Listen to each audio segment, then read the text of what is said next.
The price of petrol has risen above £1 a litre again. That's the average price, and we know that many of you are already paying more than that. And because of rising prices, we're more likely to leave the car at home. Indeed, we're told today that by the motoring organisation, the AA, that more than half of all drivers are using their cars less to save money. So, can you get a better deal at the pump? Simon Gompert checks it out. Motorists have had a bewildering ride. First of all, the boom. Everything speeds up, including demand for petrol, which goes up to £1.20 a litre. And then the bust. Everything slows down. Oil goes down from $147 a barrel to $33, and petrol comes down to 82p a litre at the beginning of this year. But since then, it's been rising again, and it's bumping up against £1 a litre, higher than that in a lot of places, and drivers are having to look again at how to save money. So let's hear what a driving instructor advises. Use the high gears as much as you can, use the brakes early and do it smoothly so you don't, don't brake at the very last minute because all the energy goes. And a cyclist? Well, I do cycle to work and back every day, so I guess that's partly due to cost of fuel and also parking and issues like that. But I do also own a car, but I recently moved from a big petrol car to a small diesel. And here's how it looks from a scooter. I don't use very much on this, but I get around quite a lot, and I don't like the increase in price. I don't understand why it's necessary. One factor is that the petrol price war between supermarkets seems to have died down. There's also been a 4p rise in fuel duty. But the biggest change is that crude oil has doubled to around $66 a barrel. We think $85 by the end of the year is quite realistic, and getting towards sort of $100 a barrel again early next year.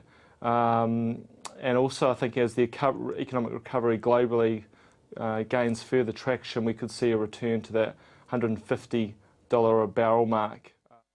From a sustainable point of view, from a fundamental point of view, I think oil prices should be below 60.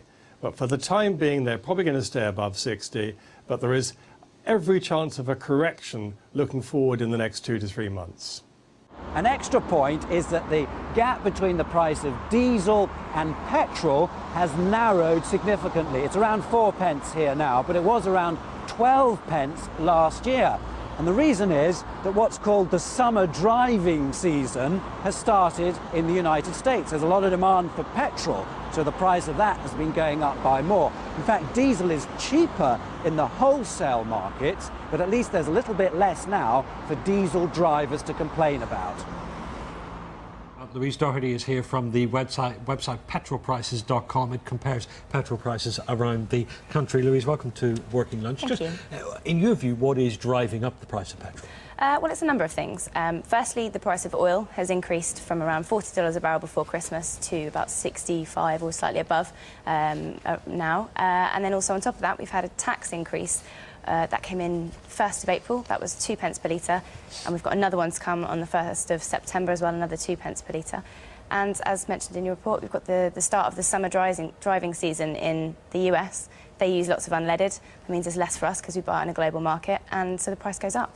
You know, what surprises me is that around the country, or even in the same area, you can see a difference in petrol prices, up to like 20p a litre. Why? Yeah, I mean, across the country, there's, like I say, up to about 20p per litre.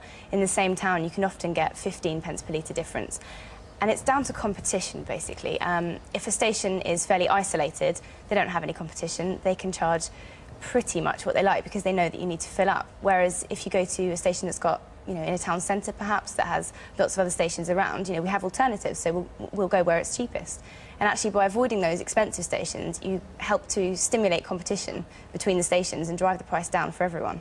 And Simon mentioned the supermarkets, of course. They're fairly crucial in stimulating that competition. Of course, the other thing the supermarkets can do is give you the vouchers when you do your shopping that give you money off petrol. Certainly you've noticed that they don't seem to be giving quite so many of those. Yeah, I mean, the vouchers are worth it if you're going to that particular supermarket in the first place. I mean, supermarkets can be cheaper. I would say it's a bit of a myth, though, that they're always cheapest, because it tends to depend on whether the price is going up or going down.